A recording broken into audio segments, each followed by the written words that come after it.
Una de las preguntas que debemos hacernos cuando vemos el mundo actual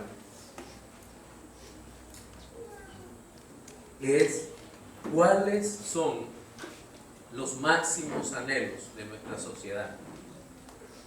Y de seguro hay tres ideas que llenan esa expectativa para la sociedad. Y es que la sociedad desea ser independiente, vivir abundantemente y tener días sin fin. Seguramente esas tres palabras o tres frases o tres sentencias encierran lo que nuestra sociedad desea. El problema está que la independencia que quiere nuestra sociedad, que es una independencia de Dios, quiere vivir alejada de Dios y de acuerdo a su propia idea, y quiere vivir de manera abundante, pero abundancia de bienes materiales, no la vida abundante que el Evangelio presenta, y quiere unos días sin fin, pero en pecado, alejados de la santidad y el amor del Dios que nos cuida, nos salva y nos santifica. Esos anhelos están muy lejos de Dios, como hemos dicho, y digamos que para el logro de esos falsos anhelos, la sociedad se autopromete cosas. Se prometen esa independencia de Dios, se promete abundancia de bienes materiales y se le añade que la abundancia de bienes materiales produce felicidad. Y también se promete días, muchos días, largos días sobre la tierra, pero ya casi llegando al ridículo, tratando de extender la juventud y cayendo en el pensamiento infantil. Promesas que para nada tienen que ver con las promesas que hace Dios y mucho menos para el cumplimiento de los propósitos. En contraste, Dios produce un anhelo diferente en el corazón del hombre, pero lo produce a partir de ¿qué? De su propósito. Su propósito que no solo es revelado por las órdenes que Dios nos da y por los mandatos y preceptos, sino a través de las promesas que Dios nos da. A través de las promesas divinas, Dios manifiesta sus propósitos y luego en nuestro corazón produce algo tan profundo, tan grande y maravilloso que nos hace anhelar sus promesas y en consecuencia cumplir con sus propósitos. Nuestro sermón de hoy tiene ese nombre: propósitos, promesas, anhelos. Propósitos, promesas y anhelos. Y nuestro texto base se encuentra en el libro de Josué, en el primer capítulo, versículos del 1 al 8. Josué capítulo 1, versículos 1 al 8.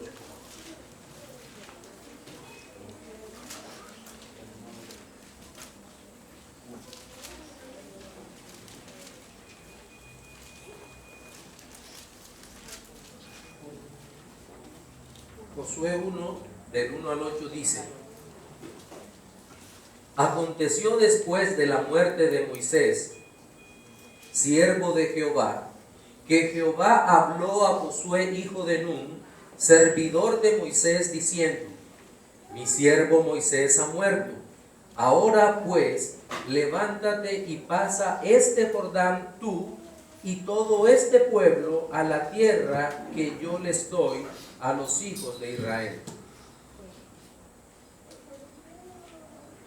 Yo he entregado, como lo había dicho a Moisés, todo lugar que pisare la planta de vuestro pie, desde el desierto y el Líbano hasta el gran río Éufrates, toda la tierra de los heteos hasta el gran mar donde se pone el sol, será vuestro territorio.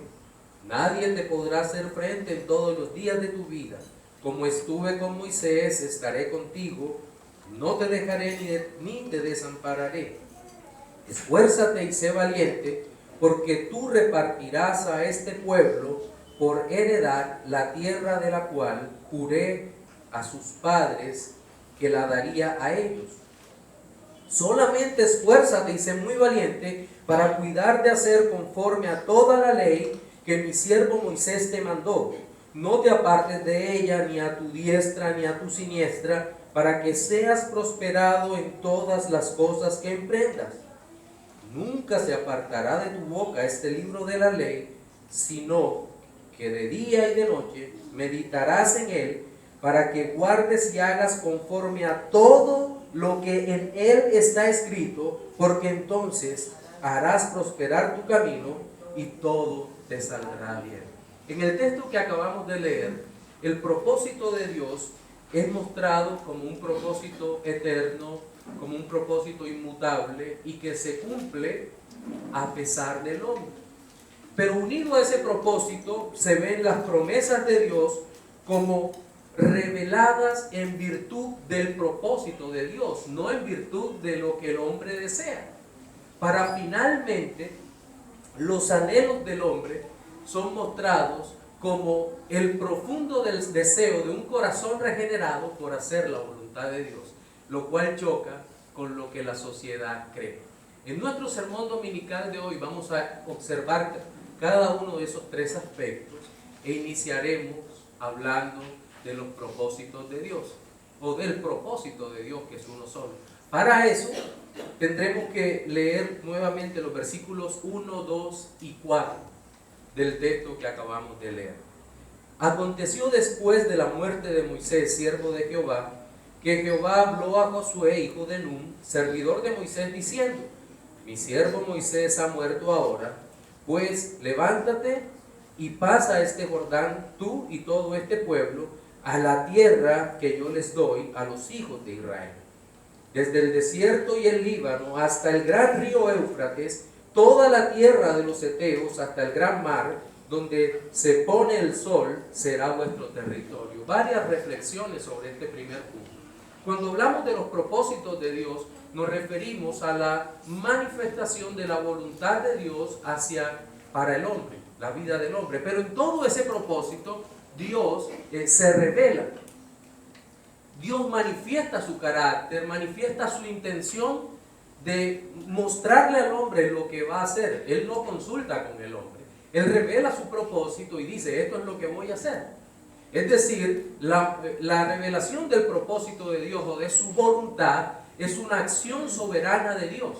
Ahora, en este texto llama profundamente la atención que se menciona varias veces a Moisés y luego se menciona a Josué para revelar lo que Dios haría, su propósito. Dice: aconteció después de la muerte de Moisés, siervo de Jehová. Es decir, el mismo Dios está exaltando a un hombre.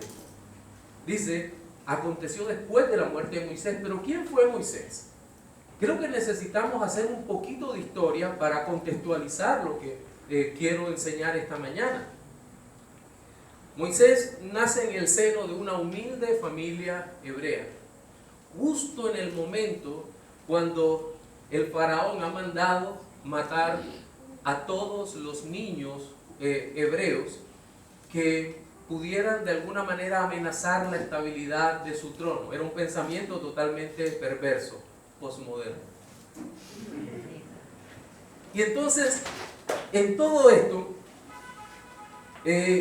le dice a dos mujeres que eran las parteras, Sifra y Fua, creo que se llamaban aquellas dos mujeres, que aparecen en el capítulo 1 de Éxodo, pero Sifra y Fua eran temerosas de Dios y ellas dejan que nazcan los niños. El faraón se da cuenta y luego ordena un asesinato en masa de niños hebreos. La familia de Moisés, formada por Amram y Jocabed, tienen este pequeño y hermoso niño escondido en casa, y al darse cuenta de lo que está sucediendo, ya llega un momento en que no pueden sostenerlo más y su mamá toma una canastilla de juncos, la embarca en el río y su hermana Miriam hace el seguimiento de Moisés hasta que llegan donde providencialmente la hija del faraón está allí. Rescatan a Moisés y terminan pagándole a la misma madre de Moisés para que cuide del niño. Crece el niño, pasan 40 años, es formado, y aquel hombre cree que la forma como Dios cumplirá su propósito, ni siquiera conocía a Dios, era a través de él, pero de una forma tal vez rebelde, levantándose contra las instituciones. Tenía una imagen demasiado alta de él y no conocía para nada el propósito de Dios. mata en consecuencia a un judío, huye y pasan 40 años sin saberse nada de este hombre, hasta que Dios, a través de aquella zarza que ardía y no se consumía, lo llama. Moisés regresa y empieza el despliegue de poder de Dios a través de un señor de 80 años. Y lo primero que hace el Dios vivo es herir toda la fe egipcia. Destroza la fe de Egipto. Destroza inicialmente toda creencia de Egipto, porque cada plaga que envía de las 10 es un golpe certero a alguna deidad egipcia. El Nilo era una deidad y a través de la plaga de sangre es castigada aquella falsa deidad que descorazona a los egipcios. El Nilo era lo que le proporcionaba la fertilidad a la tierra y es herida con sangre. Y así podríamos narrar cada una de las plagas que ocurrieron.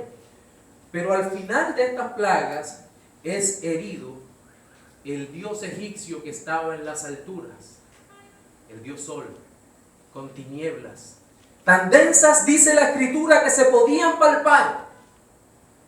Y finalmente el golpe es dado al faraón, que se creía era un dios también para los egipcios. Y el faraón pierde a su hijo sin poderlo defender y sin poder defender a ninguno de los primogénitos de Egipto. Y esa fue la forma como Dios a través de Moisés empezó a cumplir su propósito, destrozando el centro de la vida religiosa de Egipto. Pero no era suficiente. Cuando sale Israel de Egipto, el faraón dice: ¿qué he hecho? Mi pueblo está destrozado, los esclavos están saliendo y es necesario que los destroce, los persigue, pero Dios, como enviando la columna de fuego, se pone entre los egipcios e Israel, pero Israel queda acorralado frente al Mar Rojo y ocurre aquel maravilloso milagro. Dios le dice: extiende tu mano, se abre el Mar Rojo y todo el pueblo de Israel pasa en seco. Un maravilloso milagro que sería celebrado mediante alabanzas del pueblo de Israel. Pero eso no fue todo, eso significó la destrucción de los ejércitos de Egipto, la mayor potencia militar del momento, que ya no podrían perseguir más a los judíos y no los persiguieron más. Pero luego vienen los años en el desierto y ya ha salido ese pueblo de esclavos que ahora necesitan una identidad religiosa y espiritual, y Dios a través de Moisés le da la identidad religiosa. ¿Cómo? Les da la ley. Esa maravillosa ley, o antiguo pacto, le es entregada al pueblo para que el pueblo conozca a Dios y para que el pueblo se relacione entre ellos. No solo son los 10 mandamientos, sino las leyes civiles, las leyes para los esclavos, las leyes higiénicas, las leyes ceremoniales. Provee los recursos religiosos para eso y luego les da el tabernáculo, para que la vida religiosa del pueblo se centrara en aquel tabernáculo y el propósito de Dios de mostrarse estuviera claro a través de la vida del más grande hombre del Antiguo Testamento, Moisés. Pero ahora estamos en una situación particular. Moisés peca contra el Señor por no santificarlo, golpea aquella roca y Dios le dice: Moisés, por ninguna razón vas a entrar a la tierra que yo he prometido, porque no me santificaste. El más grande líder que tenía Israel hasta ese momento, Dios lo había descalificado para seguir al frente de su pueblo. No podía hacerlo. Y el narrador del libro de Josué dice: aconteció después de la muerte de Moisés, siervo de Jehová. ¿Qué aconteció? Que Jehová habló a Josué. El Señor se proveyó de un sustituto. Tomó a Josué para que hiciera la labor de Moisés. ¿Y qué pasaría con Josué? Pues Josué recibiría las promesas de Dios. la revelación de su propósito. Mi siervo Moisés ha muerto ahora, pues levántate y pasa este Jordán, tú y todo este pueblo, a la tierra que yo les doy a los hijos de Israel. Se levanta Josué, está frente al pueblo, a la tierra de Canaán, a la cual debe entrar, y empiezan a repetirse los milagros. Ahora Dios detiene las aguas del Jordán y el pueblo pasa en seco nuevamente. Pero ya tiene una estructura religiosa y una estructura política el pueblo, y tiene un ejército, porque Dios ha provisto todas estas cosas para la conquista. Y entra y golpea a Josué directamente, una de las ciudades más importantes, la ciudad de Jericó, la ciudad que es destruida. Posteriormente es destruida la ciudad de Ai. Luego son muertos o destruidas muchas de las tribus por la acción directa de Dios. Dios arroja hielo sobre muchos de ellos. Dios les hace muchísimo daño a esas tribus, hasta que finalmente Josué destruye la alianza de los reyes de Javín. En el capítulo 12 del libro de Josué vemos eso, pero en el capítulo 13 nos encontramos con una sorpresa. Mucha de la tierra de Canaán queda sin conquistar. ¿Qué pasó? Moisés no cumplió su tarea, Josué tampoco, efectivamente. Ni Moisés ni Josué cumplieron su tarea, porque no es el cumplimiento o no está el propósito de Dios amarrado a lo que los hombres puedan hacer. El propósito de Dios es eterno, el propósito de Dios es inmutable, pero los hombres no somos ni eternos ni inmutables. Por lo tanto, Dios cumple su propósito a pesar del hombre. Y Dios se vale de hombres que somos temporales, pecadores, mutables, cambiables, para cumplir su propósito eterno. Ahora, ¿cuál era ese propósito eterno? Parece que aquí no se ve. Aquí lo único que encontramos aparentemente son promesas para una nación particular, y sabemos, haciendo un buen trabajo exegético en este texto, que es imposible que esas promesas trasciendan para nosotros y que no son para nuestra época. Nosotros no estamos conquistando nada, no estamos pisando nada, no estamos confesando nada. Pero es bien curioso que en el versículo 4 nos digan que desde el desierto y el Líbano hasta el gran río Éufrates, toda la tierra de los heteos, hasta el gran mar desde donde se pone el sol, será vuestro territorio. ¿Y qué importancia tiene eso para nosotros? Y eso está hablando del territorio de Israel, que únicamente fue poseído por el pueblo de Israel durante parte del reinado de David y el reinado de Salomón. ¿Qué importancia tiene esa tierra para nosotros? ¿O qué importancia tiene en el cumplimiento de los propósitos eternos de Dios para nuestra vida y para la vida de todos los cristianos hoy? Todo que ver. Porque esta tierra delimitada por Dios, dada la revelación del propósito de Dios, sería la tierra donde todos los eventos de la historia de la redención ocurrirían. Todos los eventos, la venida del Cristo, del Hijo de Dios, su ministerio, su muerte expiatoria en la cruz del Calvario y su resurrección de entre los muertos con poder, aún su asunción a los cielos, fue realizada en aquel territorio. Y esto es muy significativo, porque nuestro Señor nació en la pequeña Belén, al sur de Jerusalén. Nació allí, desarrolló gran parte de su ministerio, vivió en Nazaret, desarrolló gran parte de sus ministerios en Galilea de los gentiles, y posteriormente regresaría a Jerusalén a terminar su obra muriendo en la cruz y resucitando de entre los muertos en aquel lugar en Jerusalén. Que en el momento en el que el Señor vino a cumplir su obra en esa tierra, el dominio de la tierra no estaba en manos de Israel, estaba en manos de los romanos. Y a pesar de eso, Dios muestra el cumplimiento de su eterno propósito, en que aun cuando sus hijos no eran dueños de la tierra que les había prometido, Dios era el dueño de todas las cosas, y el propósito eterno de Dios se iba a cumplir no por el hombre, sino a pesar de los hombres. Y creo que esto nos puede servir como una primera aplicación para nosotros en este día. Y es que el propósito eterno de Dios, mis amados hermanos, el propósito eterno de Dios en Jesucristo, siempre se cumplirá en nuestra vida a pesar de nosotros mismos. Pero luego encontramos las promesas. Hemos hablado del propósito de Dios o de los propósitos de Dios, pero luego encontramos promesas. Pero nótese que estas promesas están totalmente integradas al propósito de Dios. Mire lo que dice el versículo 3.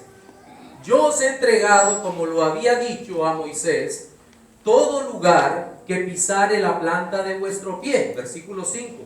Nadie te podrá hacer frente en todos los días de tu vida. Como estuve con Moisés, estaré contigo. No te dejaré ni te desampararé. Y en el 8 dice, nunca se apartará de tu boca este libro de la ley, sino que de día y de noche meditarás en él, para que guardes y hagas conforme a todo lo que está escrito, porque entonces harás prosperar tu camino y todo te saldrá bien. Y es un texto realmente maravilloso, porque encontramos que las promesas están amarradas al propósito de Dios. Escúchelo, no son promesas particulares por la necesidad de nuestro corazón. No es porque Dios vio que nos faltaban cosas que tal vez son necesarias para nuestra vida, que seguramente son necesarias. Todos necesitamos dónde vivir, dónde trabajar, dónde movilizarnos, dónde estudiar. En fin, todos necesitamos esas cosas y el Señor sabe que tenemos necesidad de eso. Pero las promesas no son por eso. Las promesas que Dios da, las da para revelar el cumplimiento de su propósito.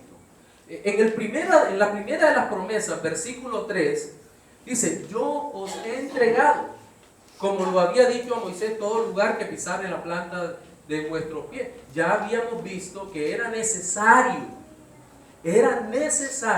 la tierra para desarrollar los eventos de la historia de la redención.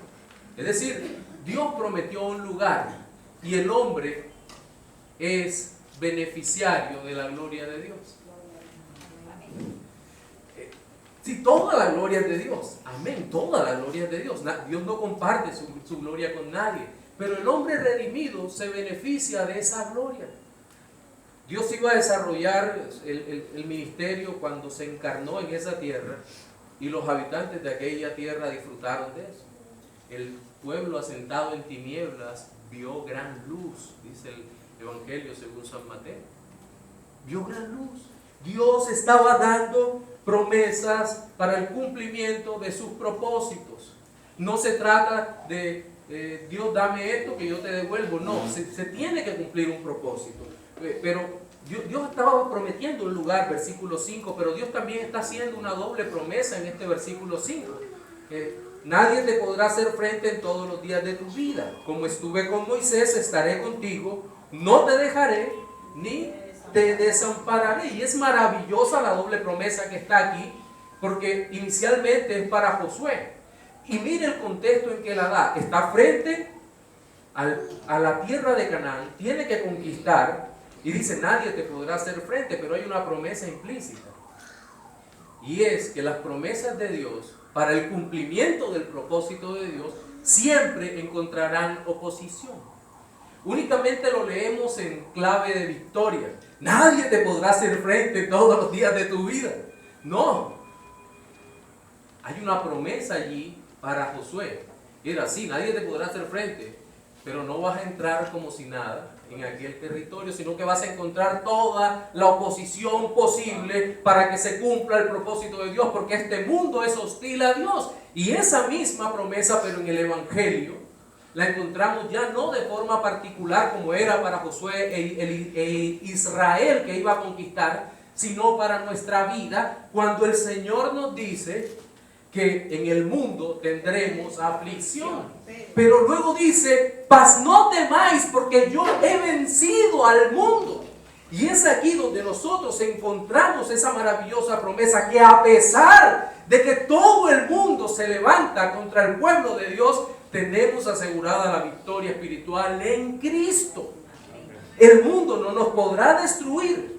Esta es una promesa particular para Israel, pero la promesa del Evangelio es para nuestra propia vida. Dios está prometiendo victoria allí. Era una victoria física, también una victoria espiritual contra los dioses. Y la misma promesa que nos hace Cristo ahora a nosotros fue hecha a Josué, y era una promesa de compañía continua. Como estuve con Moisés, estaré contigo, no te dejaré ni te desampararé. Para Josué era muy importante que estuviera Dios como estuvo con Moisés. Que estuviera Dios con él como estuvo con Moisés. Porque iba a estar enfrente de un pueblo difícil que iba a enfrentar una cruenta guerra donde se iban a perder vidas y donde tenía que tener al pueblo concentrado en el objetivo del cumplimiento del propósito de Dios. Y él le dice, no te dejaré ni te desampararé. Era una promesa particular, pero pregunto, ¿hay una promesa en el Evangelio para nuestras vidas de esa forma?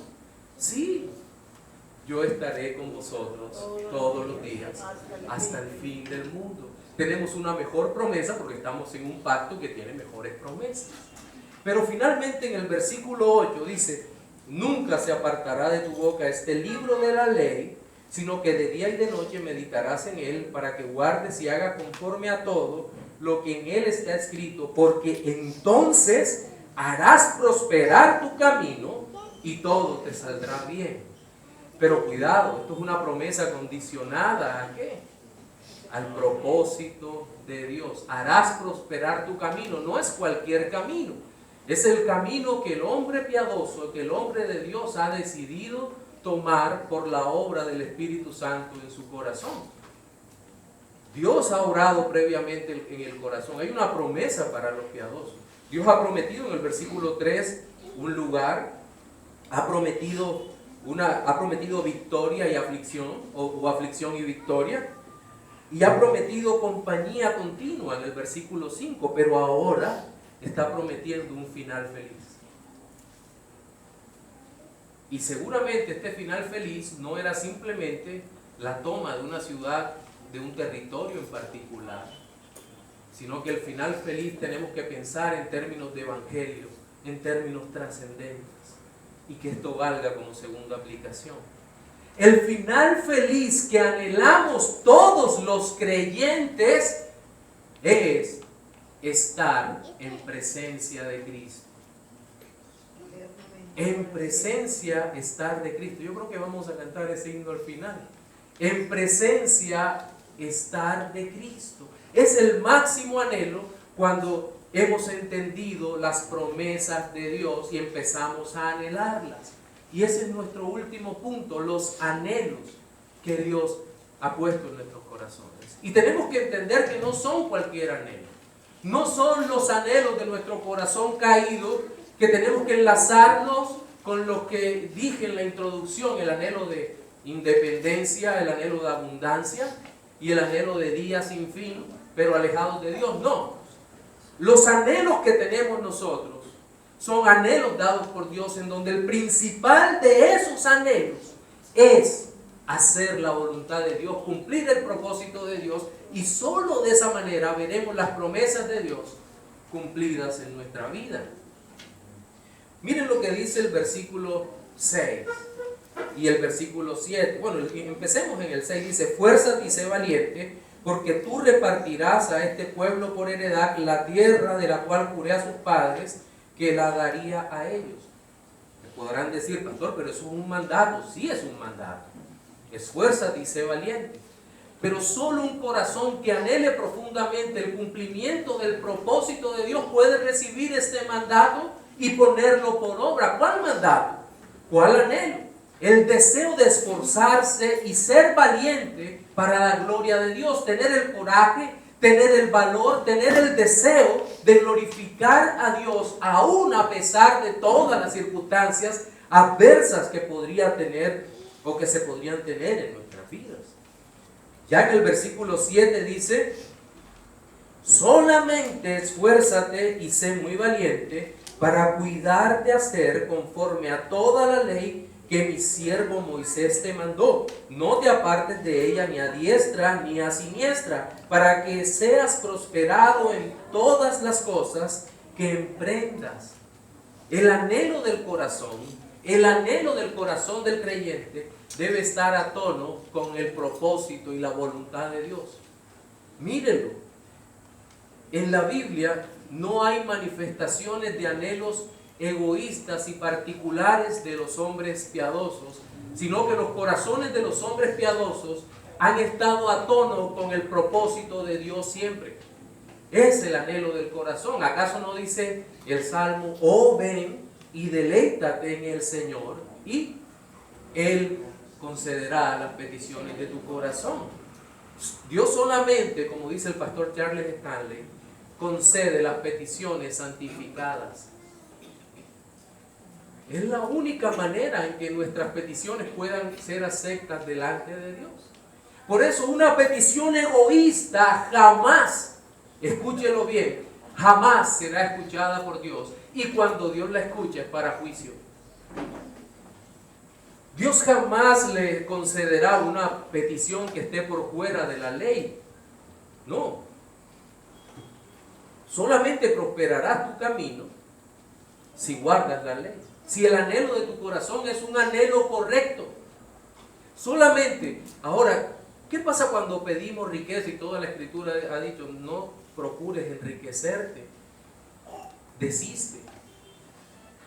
¿Qué ocurre con esas situaciones? ¿Qué pasa cuando anhelamos aquello que Dios no se ha propuesto? Lo que ocurre es que Dios no es glorificado y en consecuencia no solo lo niega, sino que hay una reprensión en medio de esto.